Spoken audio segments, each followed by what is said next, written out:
Bonjour, je vais vous présenter un cours sur la relation médecin-malade. Tout d'abord, on va commencer par une introduction, quelques définitions. Donc, la relation médecin-malade, c'est une relation qui dépend de plusieurs facteurs individuels, mais aussi d'autres facteurs socioculturels. Elle est faite d'attentes et d'espérances mutuelles, qu'elles soient conscientes ou inconscientes de la part du médecin ou de son malade. Alors, c'est une relation professionnelle, ce n'est pas une relation amicale ou familiale ni commerciale. C'est une relation de confiance dans le cadre d'une pratique éthique et déontologique qui se représente par le fameux colloque singulier où le patient est dépositaire d'une confiance à l'égard de son médecin et le médecin dépositaire d'une conscience à l'égard de son malade. C'est une relation asymétrique, on revient après sur la définition de ce caractère. C'est une relation de demande où le patient demande un soin, le patient souffrant adresse à son médecin une demande, ce dernier ayant le savoir et la connaissance. Le premier objet est le corps du malade et le premier moyen thérapeutique dont dispose le médecin est la parole, d'où des fois source d'incompréhension et d'erreur. Alors on va définir quelques mots-clés dans la relation médecin-malade. D'abord la relation. Alors la relation, c'est un lien tissé entre deux ou plusieurs personnes. C'est une activité ou une situation dans laquelle plusieurs personnes sont susceptibles d'agir mutuellement les unes sur les autres. Le soignant, c'est celui qui guérit, soulage ou tente de soulager les souffrances, peuvent être physiques ou morales. Le soignant a un idéal, c'est la guérison définitive des troubles de son malade. Mais en réalité, le soignant, c'est celui qui aide. Donc, on est beaucoup plus dans une relation d'aide que d'une relation de guérison définitive.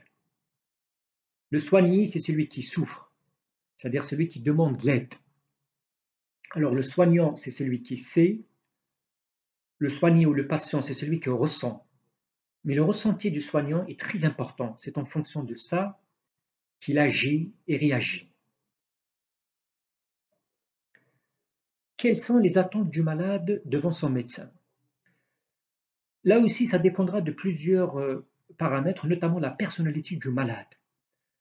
Et en fonction de ça, les attentes du malade se représentent par le soulagement comme première attente, la guérison, le soutien, l'attente d'une réassurance de la part de son médecin et l'établissement d'une relation affective.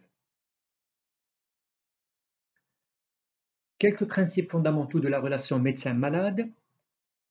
Alors, il faut distinguer le malade de sa maladie. Rester logique et cohérent devant le malade, éviter de le juger, ne pas en faire une relation de dépendance, primer pour le bien-être du patient, par une écoute attentive et une neutralité bienveillante, et savoir être empathique, c'est-à-dire pouvoir ressentir ce que le patient ressent devant le L'objectif d'une bonne relation médecin-malade, une relation médecin-malade harmonieuse doit permettre une démarche diagnostique, doit permettre aussi l'amélioration de la qualité de vie du patient par une prise en compte du point de vue du patient, par une bonne observance thérapeutique, par un exercice médical le plus confortable possible. Caractéristiques générales de la relation de soins.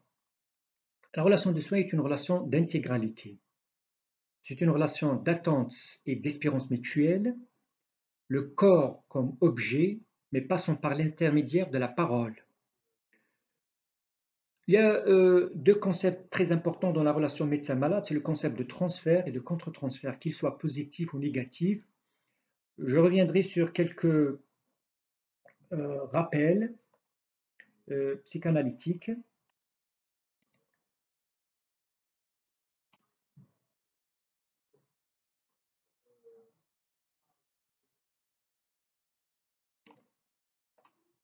Alors la notion de transfert, elle répond à la répétition dans la situation d'adultes des modalités relationnelles vécues dans l'enfance. Tire son origine des pratiques psychanalytiques. La répétition du même type de relation est un phénomène universel et chaque sujet va projeter chez ses interlocuteurs une série d'images préétablies et attendre d'eux des réponses qu'il attendait de ces images.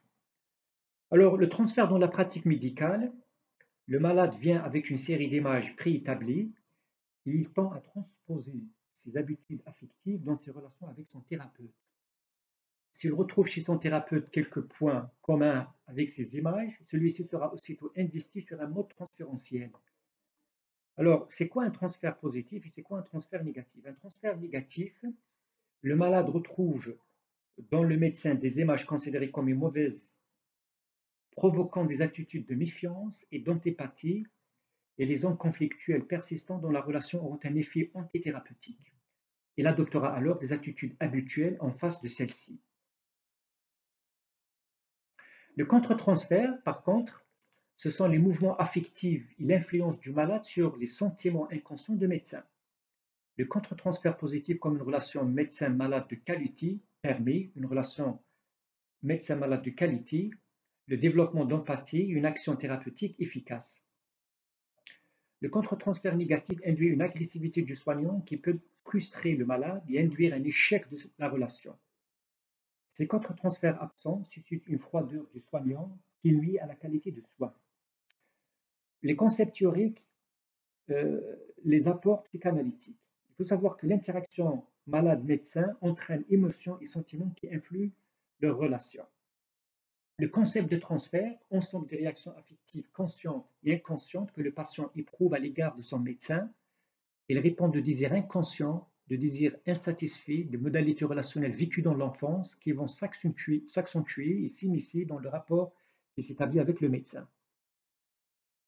Dépendance de processus d'idéalisation, le patient idéalise son médecin comme connaisseur et expert. Il faut savoir aussi que le médecin idéalise le patient comme celui qui répondra à la prise en charge qu'il préconise. Les rapports de Balin. Là aussi, on va dire un mot sur M. Balin. M. Balin, il est né à Budapest en Hongrie, est un psychiatre et psychanalyste britannique d'origine hongroise. Donc, il est particulièrement connu pour sa théorisation d'un dispositif de formation continue des médecins, élargi ensuite à d'autres professionnels de la santé ou de l'éducation, à plus couramment groupe Balin. Alors, il a fait plusieurs constatations simples, et de ces constatations, il en résulte, la première remarque, que la médecine a pour objet les maladies et non le malade. Le temps consacré en médecine générale à la relation avec le malade représente plus d'un tiers de l'activité médicale. La relation médecin-malade gravite entre deux pôles extrêmes que sont la domination et la soumission auxquels répondent le pouvoir du médecin et la fragilité du malade. Alors, les différents types de relations. Premièrement, la relation de dépendance. C'est une relation de hiérarchie, c'est un contrat implicite entre soignant et soigné dans lequel ce dernier consent régression, soumission et privation en échange de protection, sécurité et bien-être. Deuxièmement, la relation thérapeutique. On dit que la demande du patient est d'abord opératoire, le diagnostic, mais aussi le traitement. La relation sexuée, c'est une relation de corps à corps, d'une personne sexuée envers une autre personne sexuée. C'est une relation entre un corps sujet et un corps objet. Quatrième relation, relation éducative. Le soignant a pour rôle de dire ce qu'il faut faire et le soigné de mettre en œuvre ce qui lui est dit. Relation coopérative, elle situe les personnes sur un plan d'égalité regroupées et associées autour d'un but commun. Dernièrement, la relation d'autorité,